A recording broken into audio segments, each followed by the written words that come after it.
Dr. Stuchin has done a lot of very famous people and a lot of athletes, has a tremendous amount of experience with total hip replacements.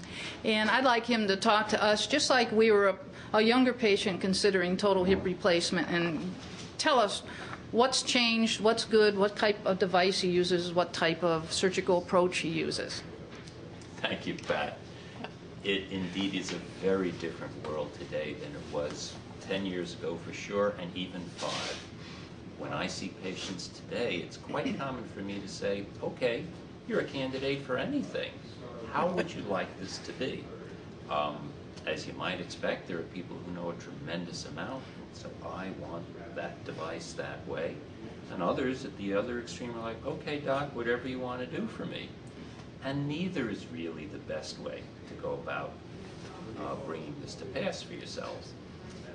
I would tell you this, when I discuss this with patients, I'll say, all right, your bone stock is a certain way, your age, what do you want to do? If it is somebody that wants to do heavy impact, they want to jog every day, they want to run the marathon, well then we're going to be talking about resurfacing. And I know you've spent a lot of time and thought on this, Pat, and I'm going to leave that topic for the moment. And we'll talk about total hips instead. I would only add parenthetically, it's amazing what people do and don't know about resurfacing. Mm-hmm.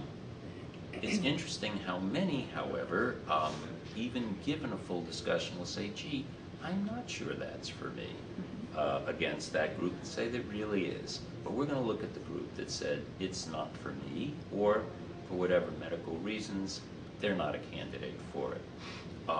The first thing I need people to understand is that the comparison today is not resurfacing versus old-style total hip. Oftentimes, I will take out a resurfacing and say, see this socket? See this metal ball? We can do something like that no matter what, but it will be, at this point, attached to a hip stem. So the longevity, the performance, the activity may be the same. In the laboratory, a metal-on-metal surface is theoretically supposed to last about 1,900 years. Ceramic on ceramic, theoretically 2,000 years. Some of the new polyethylene materials on either a ceramic ball or an oxinium ball, around 120 years. Now, clearly, we have not dug up any pyramids with somebody that had one of these. So this information is based on hip simulators, not actual people. But it's a lot more encouraging in today's world to say, we're thinking about an operation that will be done once and not again. We are not hoping or thinking that, okay, you're going to do this and look forward to having it done again 10 years from now. That changes the game tremendously on who has a replacement, when they have it, and what they do about it going forwards. As you know, there are certain patients for whom a metal-on-metal implant may not be a good idea. We don't think it's indicated for women of childbearing age. It may not be good for people that have kidney problems because the metal ions go into the bloodstream and out through the urine. It's not that metal poisons kidneys, and I've had many people say, well, gee, is this going to hurt my kidneys? No, if your kidneys already have a problem, then you can't have it. Otherwise, you can. Mm-hmm. I look whenever possible to counsel people towards having a larger size ball. In the past, the first total hip replacements had a ball that was about 22 plus millimeters in diameter. Think around the diameter of a ping pong ball, a little bit less actually. We moved up such that now the metal on metal balls can be about the same size as the hip that you have now. So that's way better. But even if it's not that, some of the larger oxinium or ceramic balls are also much bigger than those way smaller ones. Why a larger ball? It makes the hip work better. It feels more stable. 3 things you want to look for in hip replacement. It should be stable, it should perform, and it should last. And we're now at a place in time where optimistically we can do that. Now, as to the implants themselves, I tell people, you know, choose your surgeon. Let them choose the implant.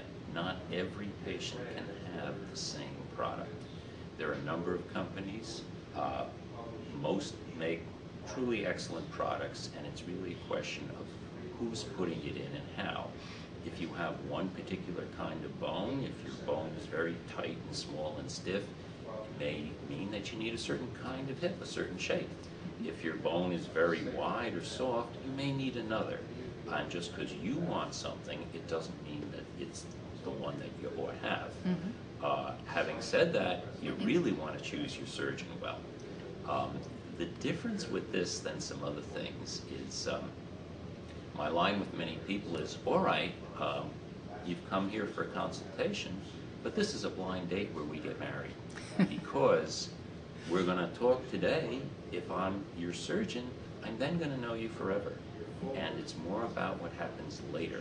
There are many excellent surgeons. Who's the one that you can relate to? People have problems down the line, and at the beginning, especially in the first year, you're going to be saying, gee, is my hip all right? Did something happen? I have an ache, I have a pain. Choose a doctor that you feel will answer those questions for you. That's among the ways that you will do best with this going forward. Now, as to the actual designs themselves, things are changing. They were larger. We're now trending towards making some of these implants smaller and smaller. This in an attempt to gain some of the benefits that hip resurfacing has. We're hoping to save more of the bone should it be needed later. It's too soon to say how that's going to play out, though every company is now looking towards making those kinds of hips. In smaller, you're talking about the stem size, The correct? actual length of the stem.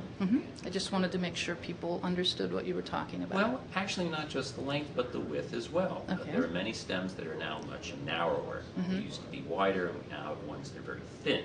So in both planes, they would look like that and that, as opposed to a round thing all around. Now, in terms of the surgical approach, again, there are trends historically in the United States, and probably to this day, the most common approach was something called the posterior approach. The newest thing on the horizon in terms of excitement is the anterior approach. There are surgeons who are good at everything. There are surgeons who are better at some things than others. Personally, I will use the anterior approach, posterior approach, and even some of the others as well, depending on what the patient needs and what the anatomic situation is. There are some things that may work better one way or another, and the same as with the implants. It's much better if you have a surgeon that can shape his approach and his implant to your needs, as opposed to chasing either his desires or yours to make your body fit that particular process. Thank you. I appreciate the interview, and I know many people will listen to your information and learn a lot and maybe know what to ask and what to expect. Thank you very much. Thank you so much, Pat.